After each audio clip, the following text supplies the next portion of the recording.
ਜਾਂ ਡਿਫੈਂਡ ਕਰੋਗੇ। ਸੋ ਉਹਦੇ ਵਿੱਚ ਇਹ ਤਾਂ ਗੋਲਮੋਲ ਜਿਹੀ ਗੱਲ ਆ। ਉਹਨਾਂ ਨੇ ਪਰ ਟਰੰਪ ਹੁਣੀ ਸਟੇਟਮੈਂਟ ਦਿੱਤੀ ਆ ਵੀ ਜੀ ਜਿਨਪਿੰਗ ਨੇ ਕਿਹਾ ਵੀ ਅਸੀਂ ਕਿਸੇ ਤਰ੍ਹਾਂ ਦਾ ਉਹਨਾਂ ਨੂੰ ਹਥਿਆਰ ਵਗੈਰਾ ਨਹੀਂ ਦੇਵਾਂਗੇ। ਪਰ ਨਾਲ ਹੀ ਜਿਹੜਾ ਆ ਤਾਈਵਾਨ ਦੀ ਗੱਲ ਵੀ ਹੋ ਗਈ ਵੀ ਤਾਈਵਾਨ ਦੇ ਸੰਬੰਧ ਦੇ ਵਿੱਚ ਤੁਸੀਂ ਕੀ ਕਰੋਗੇ। ਇਹ ਪ੍ਰੈਜ਼ੀਡੈਂਟ ਡੋਨਾਲਡ ਟਰੰਪ ਉਹਨਾਂ ਨੂੰ ਪੁੱਛਿਆ।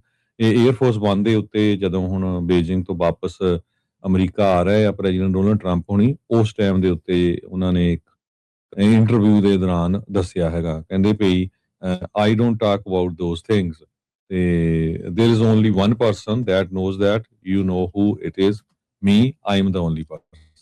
ਸੋ ਕਹਿੰਦੇ ਵੀ ਮੈਂ ਦੱਸਣਾ ਨਹੀਂ ਵੀ ਕੀ ਗੱਲ ਆ, ਪਰ ਇਹ ਗੱਲ ਹੋਈ ਹੈਗੀ ਆ ਵੀ ਤੁਸੀਂ ਤਾਈਵਾਨ ਦੇ ਵਿੱਚ ਕਿਸੇ ਤਰ੍ਹਾਂ ਦਾ ਜਿਹੜਾ ਸਾਥ ਨਾ ਦਿਓ। ਕੋਈ ਵੀ ਜਿਹੜੀ ਜੁਆਇੰਟ ਡੀਲ ਆ ਉਹ ਅਨਾਉਂਸਮੈਂਟ ਨਹੀਂ ਹੋਈ ਉਹਦੇ ਸੰਬੰਧ ਦੇ ਵਿੱਚ। ਸਟ੍ਰੈਟਜਿਕ ਸਟੇਬਿਲਿਟੀ ਦੇ ਸੰਬੰਧ ਦੇ ਵਿੱਚ ਇਹ ਦੇਖਿਆ ਜਾਵੇ, ਟਰੰਪ ਉਹਨਾਂ ਦਾ ਯੂਐਸ ਚਾਈਨਾ ਨੂੰ ਲੈ ਕੇ, ਇਰਾਨ ਵਾਰ ਨੂੰ ਲੈ ਕੇ ਕਹਿੰਦੇ ਪਈ ਉਹ ਚਾਈਨਾ ਵਾਲੇ ਕਹਿੰਦੇ ਆ ਵੀ ਅਸੀਂ ਅਮਰੀਕਾ ਦੇ ਨਾਲ ਆ, ਪਰ ਇਹ ਪਤਾ ਨਹੀਂ ਹੁਣ ਇਹ ਟਰੰਪ ਹੁਣੀ ਸਟੇਟਮੈਂਟ ਦੇ ਰਹੇ ਆ। ਟਰੰਪ ਉਹਨਾਂ ਨੇ ਇਹ ਕਿਹਾ ਵੀ ਸਾਡੀਆਂ ਜਿਹੜੀਆਂ ਬੜੀਆਂ ਫੈਂਟਾਸਟਿਕ ਟ੍ਰੇਡ ਡੀਲਸ ਹੋਈਆਂ ਹੈਗੀਆਂ ਆ ਤੇ ਪਰ ਕੀ ਹੋਈਆਂ ਡਿਟੇਲ ਆਣੀ ਆ। ਕਹਿੰਦੇ ਵੀ 200 ਦੇ ਬੋਇੰਗ ਪਲੇਨ ਉਹਨਾਂ ਨੇ ਖਰੀਦਣੇ ਹੈਗੇ ਆ, ਅਮਰੀਕਨ ਤੇਲ ਖਰੀਦੂਗੇ, ਐਗਰੀਕਲਚਰ ਪ੍ਰੋਡਕਟ ਖਰੀਦੂਗੇ।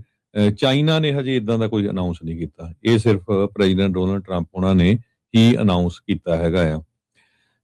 ਕਹਿੰਦੇ ਵੀ ਜੀ ਨੇ ਇਹ ਕਿਹਾ ਆ ਵੀ ਅਮਰੀਕਨ ਜਿਹੜੇ ਐਗਜ਼ੀਕਿਊਟਿਵ ਕੰਪਨੀਆਂ ਦੇ ਮਾਲਕ ਉੱਥੇ ਗਏ ਹੋ ਸੀ ਵੀ ਅਸੀਂ ਚਾਈਨਾ ਨੂੰ ਹੋਰ ਓਪਨ ਕਰਾਂਗੇ ਤਾਂ ਕਿ ਜਿਹੜੇ ਫੋਰਨ ਬਿਜ਼ਨਸਿਸ ਆ ਉਹ ਇੱਥੇ ਆ ਕੇ ਕੰਮ ਆਪਣਾ ਜਿਹੜਾ ਬਿਜ਼ਨਸ ਆ ਉਹ ਸਟਾਰਟ ਕਰ ਸਕਣ। ਸੋ ਗੱਲਬਾਤ ਇਦਾਂ ਹੀ ਚਾਲੂ ਰਹੂਗੀ। ਟਰੰਪ ਉਹਨਾਂ ਨੇ ਜੀ ਨੂੰ ਇਨਵਾਈਟ ਕੀਤਾ ਆ ਸਤੰਬਰ 24 ਨੂੰ ਵਾਈਟ ਹਾਊਸ ਦੇ ਵਿੱਚ। ਦੇਖਦੇ ਆ ਵੀ ਉਹ ਆਉਂਦੇ ਆ ਕਿ ਨਹੀਂ, ਪਰ ਪਿਛਲੇ ਜਿਹੜਾ ਦੇਖਿਆ ਜਾਵੇ ਕਿ 2 ਵਾਰੀ ਚਾਈਨਾ ਵਾਲਿਆਂ ਨਾਲ ਜਿਹੜੇ ਟਰੰਪ ਹੋਣੀ ਆ ਉਹ ਮਿਲ ਚੁੱਕੇ ਹੈਗੇ ਆ। ਬਹੁਤੀਆਂ ਰਿਪੋਰਟਸ ਇਹੀ ਆ ਰਹੀਆਂ ਵੀ ਇਹਦੇ ਵਿੱਚੋਂ ਕੁਝ ਨਿਕਲਿਆ ਪਾਇਆ ਕੋਈ ਬਾਹਲਾ ਮੇਨ ਨਹੀਂ ਗਿਆ ਹੈ। ਜੀ ਬਿਲਕੁਲ ਹਰਜੋਤ ਸਿੰਘ ਜੀ, ਦੋਨੋਂ ਧਿਰਾਂ ਆਪੋ ਆਪਣੀਆਂ ਗੱਲਾਂ ਕਰਦੀ ਰਹੀਆਂ ਤੇ ਜਿਹੜੀ ਚੀਜ਼ ਯੂਐਸ ਕਹਿੰਦੇ ਸੀ ਚਾਈਨਾ ਨੇ ਉਸ ਨੂੰ ਨਹੀਂ ਪੁਸ਼ਟ ਕੀਤਾ ਤੇ ਜਿਹੜੀ ਚਾਈਨਾ ਵਾਲੇ ਕਹਿੰਦੇ ਸੀ ਉਸ ਨੂੰ ਅਮਰੀਕਾ ਨੇ ਨਹੀਂ ਪੁਸ਼ਟ ਕੀਤਾ। ਸੋ ਆਪਸ ਦੇ ਵਿੱਚ ਕੀ ਇਹ ਗੱਲਾਂ ਹੀ ਆ ਕਿ ਨਹੀਂ? ਅੱਜ ਦੀ ਜਿਹੜੀ ਡਿਪਲੋਮੇਸੀ ਦੇ ਵਿੱਚ ਖਾਸ ਕਰਕੇ ਟਰੰਪ ਹੋਣਾ ਦੇ ਜਿੱਦਾਂ ਦੇ ਬਿਆਨ ਆਉਂਦੇ ਆ, ਯਕੀਨ ਕਿੰਨਾ ਕੁ ਉਹਨਾਂ ਸਾਰੀਆਂ ਚੀਜ਼ਾਂ ਦੇ ਉੱਤੇ ਰਹੂਗਾ? ਇਹ ਜਿਹੜਾ ਹੁਣ ਵੱਡਾ ਜਿਹੜਾ ਕੁਐਸਚਨ ਜਿਹੜਾ ਉਹ ਹੈਗਾ ਆ ਵੀ 200 ਜਹਾਜ਼ ਖਰੀਦ ਲੈਣੇ ਆ, ਕਿਤੇ ਉਹ ਵੀ ਟਰੰਪ ਦੀ ਭਾਸ਼ਾ 'ਚ ਨਹੀਂ ਸੀ ਵੀ ਚੱਲ ਕੁਝ ਨਹੀਂ ਕਹਿਣਾ, ਜੋ ਮਰਜ਼ੀ ਕਹੀ ਚੱਲੋ, ਵੀ ਹੋਣਾ ਨਹੀਂ ਹੋਣਾ ਬਾਅਦ ਦੀ ਬਾਅਦ 'ਚ ਜਿਹੜੀ ਉਹ ਦੇਖੀ ਜਾਊਗੀ। ਸੋ ਕਨਫਰਮ ਜਿਹੜਾ ਕੋਈ ਨਹੀਂ ਕਰ ਰਿਹਾ ਇੱਕ ਦੂਜੇ ਦੀ ਦੁਆਰਾ ਜੋ ਜਿਹੜੇ ਕਲੇਮ ਆ ਉਹ ਕਿਤੇ ਜੋ ਜਾ ਰਹੇ ਹੈਗੇ ਆ। ਸੋ ਟ੍ਰੇਡ ਨੂੰ ਲੈ ਕੇ ਵੱਡੀ ਜਿਹੜੀ ਗੱਲ ਨਾਲ ਰਹਿਣੀ ਸੀ ਤੇ ਨਾਲ ਇਰਾਨ ਨੂੰ ਜਿਹੜਾ ਉਹ ਲੈ ਕੇ। ਸੋ ਇਹ ਜਿੱਦਾਂ ਤੁਸੀਂ ਜ਼ਿਕਰ ਕੀਤਾ ਹੀ ਆ ਵੀ ਕਿਸ ਤਰੀਕੇ ਦੇ ਨਾਲ ਬਿਲੀਅਨਰਸ ਨੂੰ ਸੋਹਣਾ ਮੌਕਾ ਮਿਲ ਗਿਆ ਹਰਜੋਤ ਸਿੰਘ ਜੀ। ਉਹ ਉੱਥੇ ਗਏ ਨਾਲ ਤੇ ਉਹ ਜਾ ਕੇ ਦੇਖਿਆ ਜਿਹੜਾ ਗ੍ਰੇਟ ਪੀਪਲ ਪੈਲੇਸ ਦੇ ਵਿੱਚ ਜਦ ਗਏ, ਮਾਰਕੋ ਰੂਬੀਓ, ਈਲਨ ਮਸਕ, ਉਹ ਸਾਰੇ ਜਾਣੇ ਵੀਡੀਓ ਤੇ ਉੱਤੇ ਵੱਲ ਨੂੰ ਛੱਤ ਵੱਲ ਨੂੰ ਦੇਖ ਦੇਖ ਕੇ ਜਿਹੜਾ ਉਹ ਅਚੰਭਤ ਜਿਹੜੇ ਉਹ ਹੋ ਰਹੇ ਸੀ ਵੀ ਦੇਖੋ ਕਿੱਡੀ ਸ਼ਾਨਦਾਰ ਜਿਹੜੀ ਉਹ ਚੀਜ਼ ਆ। ਆਉਂਦੇ ਦਿਨਾਂ ਜਿਵੇਂ ਤੁਸੀਂ ਦੇਖਿਓ ਇਹ ਬਿਆਨ ਆਇਆ ਲਓ ਵੀ ਜਿਹੜਾ ਸਾਡਾ ਨਵਾਂ ਬਾਲਰੂਮ ਹੋਣਾ ਉਹ ਦੇਖਿਓ ਉਸੇ ਤਰੀਕੇ ਦਾ ਹੀ ਅਸੀਂ ਬਣਾਉਣਾ ਆ ਜਿੱਦਾਂ ਦਾ ਚਾਈਨਾ ਦਾ ਇਹਨਾਂ ਨੇ ਗ੍ਰੇਟ ਪੀਪਲ ਪੈਲੇਸ ਜਿਹੜਾ ਬਣਾਇਆ ਹੈਗਾ ਆ। ਸੋ ਇਹ ਵੀ ਜਿਹੜੀਆਂ ਚੀਜ਼ਾਂ ਹੈਗੀਆਂ ਤੁਸੀਂ ਹੁਣ ਇਹ ਦੇਖੋ ਹਰਜੋਤ ਸਿੰਘ ਜੀ ਵੀ AI ਦੀਆਂ ਜਿਹੜੀਆਂ NVIDIA ਦੀਆਂ ਚਿਪਸ ਆ ਉਸ ਨੂੰ ਆਲਰੇਡੀ ਜਿਹੜਾ ਆ ਉਹ ਚਿਪਸ ਨੂੰ ਦੇਣ ਦੇ ਲਈ, ਖਰੀਦਣ ਦੇ ਲਈ ਚਾਈਨਾ ਦੀਆਂ ਕਈ ਕੰਪਨੀਜ਼ ਨੂੰ ਉਹਨਾਂ ਨੇ ਇਜਾਜ਼ਤ ਜਿਹੜੀ ਉਹ ਦੇ ਦਿੱਤੀ ਹੈਗੀ ਆ। CEO ਜਿਹੜਾ ਜੈਨਸਿੰਗ ਹੁਆਂਗ ਆ ਉਹ ਅਖੀਰਲੇ ਮੌਕੇ ਟ੍ਰਿਪ ਦੇ ਵਿੱਚ ਉਸ ਨੂੰ ਜਿਹੜਾ ਉਹ ਸ਼ਾਮਲ ਕੀਤਾ ਜਿਹੜਾ ਉਹ ਜਾਵੇਗਾ।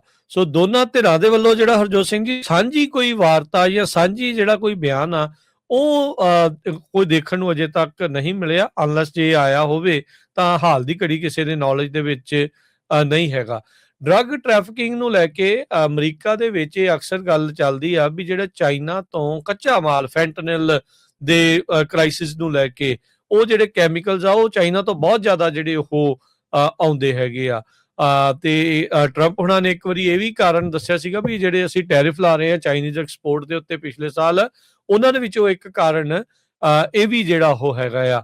ਤੇ ਵਾਈਟ ਹਾਊਸ ਨੇ ਇਹ ਕਿਹਾ ਵੀ ਜਿਹੜੇ ਪ੍ਰੈਜ਼ੀਡੈਂਟ ਸੀਗੇ ਉਹਨਾਂ ਨੇ ਇਸ ਮਾਮਲੇ ਦੇ ਵਿੱਚ ਜਿਹੜੀ ਪ੍ਰੋਗਰੈਸ ਆ ਉਸ ਦੇ ਉੱਤੇ ਹੋਰ ਕੰਮ ਕਰਨ ਨੂੰ ਗੱਲ ਜਿਹੜੀ ਉਹ ਆਖੀ ਹੈਗੀ ਆ। ਉੱਦਾਂ ਜਿੰਨੀਆਂ ਸਟੇਟਮੈਂਟਸ ਪਬਲਿਸ਼ ਕੀਤੀਆਂ ਚਾਈਨੀਜ਼ ਫੋਰਨ ਮਿਨਿਸਟਰੀ ਨੇ, ਉਹਦੇ ਵਿੱਚ ਫੈਂਟਨਲ ਦਾ ਜਾਂ flow of drugs the US ਦੇ ਵਿੱਚ ਕੋਈ ਜ਼ਿਕਰ ਨਹੀਂ ਹੈਗਾ। ਕਿ ਟਰੰਪ ਹੁਣੀ ਵੇਚ ਰਹੇ ਸੀਗੇ ਜਾਂ ਸ਼ੀ ਜਿਨਪਿੰਗ ਵੇਚ ਰਿਹਾ, ਚਾਹੀਦਾ ਦੋਨਾਂ ਨੂੰ ਇੱਕ ਦੂਜੇ ਤੋਂ ਬਹੁਤ ਕੁਝ ਹੈਗਾ ਆ। ਚਾਈਨਾ ਇਸ ਗੱਲ ਤੋਂ ਅਮਰੀਕਾ ਦੇ ਨੂੰ ਜਿਹੜਾ ਟਰੰਪ ਨੂੰ ਜਿਹੜਾ ਉਹ ਲੁਭਾਉਣ ਦੀ ਕੋਸ਼ਿਸ਼ ਕਰ ਰਿਹਾ ਆ ਵੀ ਜਿਹੜਾ ਤੇਲ ਆ ਉਹਨਾਂ ਦੀ ਜਿਹੜੀ એનર્ਜੀ ਦੀ ਡਿਮਾਂਡ ਆ ਉਹਦੇ ਵਿੱਚ ਇਰਾਨੀਅਨ ਤੇਲ ਬਹੁਤ ਵੱਡਾ ਇੱਕ ਅਹਿਮ ਰੋਲ ਅਦਾ ਕਰਦਾ ਆ ਤੇ ਇਸ ਲਈ ਉਸ ਦੀ ਪੂਰਤੀ ਜਿਹੜੀ ਉਹ ਕਰਨ ਦੇ ਲਈ ਉਹਨੂੰ ਅਮਰੀਕਾ ਨੂੰ ਕੁਝ ਦੇਣਾ ਵੀ ਜਿਹੜਾ ਉਹ ਪਊਗਾ। ਤੇ ਅਮਰੀਕਾ ਨੂੰ ਪਤਾ ਹੈ ਵੀ ਐਡਵਾਂਸਡ AI ਚਿਪਸ ਦੇ ਲਈ ਜੋ ਰਾ ਮਟੀਰੀਅਲ ਆ ਜਾਂ ਰੇਅਰ ਅਰਥ ਮਿਨਰਲਸ ਆ ਉਹਨਾਂ ਦੇ ਉੱਤੇ ਜਿਹੜਾ ਮੈਜੋਰਟੀ ਕਬਜ਼ਾ ਉਹ ਚਾਈਨਾ ਦਾ ਆ। ਸੋ ਉਹਨਾਂ ਨੂੰ ਇਹ ਵੀ ਜਿਹੜਾ ਆ ਉਹ ਜਿਹੜਾ ਇਸ ਚੀਜ਼ ਦੇ ਵਿੱਚ ਦੇਖਿਆ ਜਿਹੜਾ ਉਹ ਜਾਣਾ ਚਾਹੀਦਾ ਆ। ਸੋ ਹੁਣ ਦੇਖਦੇ ਆ ਵੀ ਅੱਗੇ ਇਸ ਦੇ ਵਿੱਚ ਕੀ ਜਿਹੜਾ ਉਹ ਬਣਦਾ ਹੈਗਾ ਆ। ਈਰਾਨ ਜਿਹੜਾ ਉਹ ਕਹਿੰਦਾ ਆ ਵੀ ਉਹਨਾਂ ਨੇ ਅਧਿਕਾਰਤ ਤੌਰ ਤੇ ਕਦੀ ਡਿਕਲੇਅਰ ਨਹੀਂ ਕੀਤਾ ਵੀ ਅਸੀਂ ਨਿਊਕਲੀਅਰ ਵੈਪਨ ਨਹੀਂ ਬਣਾਵਾਂਗੇ। ਚਾਈਨਾ ਨੇ ਪਹਿਲਾਂ ਵੀ ਯੂਐਸ ਦੇ ਨਾਲ, ਯੂਰਪੀਅਨ ਮੁਲਕਾਂ ਦੇ ਨਾਲ, ਰਸ਼ੀਆ ਦੇ ਨਾਲ ਕੰਮ ਕੀਤਾ ਸੀਗਾ। ਜਿਹੜੀ ਓਬਾਮਾ ਦੇ ਟਾਈਮ ਦੀ ਨਿਊਕਲੀਅਰ ਡੀਲ ਹੋਈ ਸੀ ਈਰਾਨ ਦੇ ਵਿੱਚ, ਜਿਹਦੇ ਕਰਕੇ ਤਹਿਰਾਨ ਦਾ ਜਿਹੜਾ ਨਿਊਕਲੀਅਰ ਪ੍ਰੋਗਰਾਮ ਆ ਉਸ ਨੂੰ ਕਾਫੀ ਜ਼ਿਆਦਾ ਲਿਮਿਟ ਕਰ ਦਿੱਤਾ ਗਿਆ ਸੀਗਾ। ਸੋ ਇਹ ਮੰਨਿਆ ਜਾਂਦਾ ਸੀਗਾ ਵੀ ਈਰਾਨ ਦੇ ਕੋਲ ਕਿਸੇ ਟਾਈਮ 440 ਕਿਲੋ ਯੂਰੇਨੀਅਮ ਜਿਹੜਾ ਸੀਗਾ ਜੋ ਕਿ 60% ਤੱਕ ਐਨਰਿਚ ਹੋ ਚੁੱਕਾ ਸੀਗਾ ਤੇ ਕਹਿੰਦੇ ਵੀ ਜਿਹੜਾ 90% ਥ੍ਰੈਸ਼ਹੋਲਡ ਹੁੰਦਾ ਆ ਨਿਊਕਲੀਅਰ ਵੈਪਨ ਬਣਾਉਣ ਦੇ ਲਈ ਜਿਹੜੀ ਉਹਦੀ ਯੂਰੇਨੀਅਮ ਦੀ ਗੁਣਵੱਤਾ ਆ ਉਹ ਉੱਥੇ ਹੋਵੇ। ਸੋ ਉਸ ਡੀਲ ਦੇ ਵਿੱਚ ਕਹਿੰਦੇ ਵੀ ਕਾਫੀ ਉਹਨਾਂ ਦਾ ਯੂਰੇਨੀਅਮ ਆ ਉਹ ਵਾਪਸ ਲੈ ਲਿਆ ਗਿਆ ਸੀਗਾ।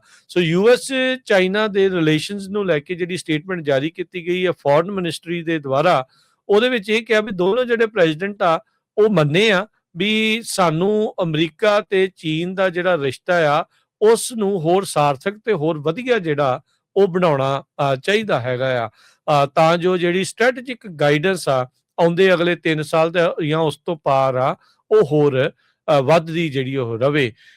ਜਿਹੜੀਆਂ ਸਟੇਟਮੈਂਟਸ ਵਾਈਟ ਹਾਊਸ ਵੱਲੋਂ ਆਈਆਂ ਉਹਦੇ ਵਿੱਚ 3 ਸਾਲ ਦੀ ਟਾਈਮਲਾਈਨ ਕਿਤੇ ਮੈਂਸ਼ਨ ਨਹੀਂ ਸੀ। 3 ਸਾਲ ਦੀ ਟਾਈਮਲਾਈਨ ਇਸ ਲਈ ਮੈਂਸ਼ਨ ਕੀਤੀ ਚੀਨ ਵਾਲਿਆਂ ਨੇ ਉਹ ਇਹ ਮੰਨ ਕੇ ਵੀ ਟਰੰਪ ਹੁਣਾਂ ਦਾ ਜਿਹੜਾ ਕਾਰਜਕਾਲ ਆਉਂਦੇ 3 ਸਾਲਾਂ ਬਾਅਦ ਜਿਹੜਾ ਉਹ ਸਮਾਪਤ ਹੋਣ ਜਾ ਰਿਹਾ ਹੈਗਾ ਆ। ਸੋ ਟਰੰਪ ਹੁਣੀ ਫੁੱਲ ਦੇਖ ਕੇ ਬੜੇ ਖੁਸ਼ ਹੋਏ।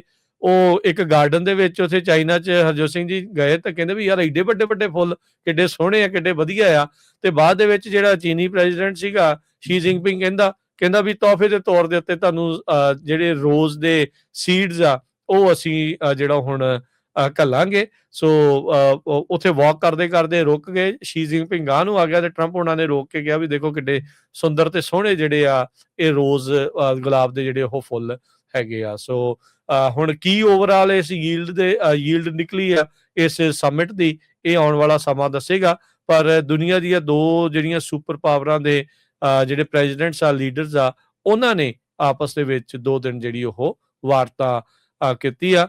ਸ਼ੌਨ ਹੈਨਟੀ ਦੇ ਨਾਲ ਇੱਕ ਇੰਟਰਵਿਊ ਦੇ ਵਿੱਚ ਟਰੰਪ ਹੁਣਾਂ ਨੇ ਕਿਹਾ ਸੀਗਾ ਵੀ G2 I call it G2, ਕਹਿੰਦੇ ਵੀ this is the G2, these are 2 great countries. So G2 ਜਿਹੜੀ ਆ ਇਸ ਦਾ ਉਹਨਾਂ ਨੇ ਨਾਮ ਦਿੱਤਾ ਹੈਗਾ।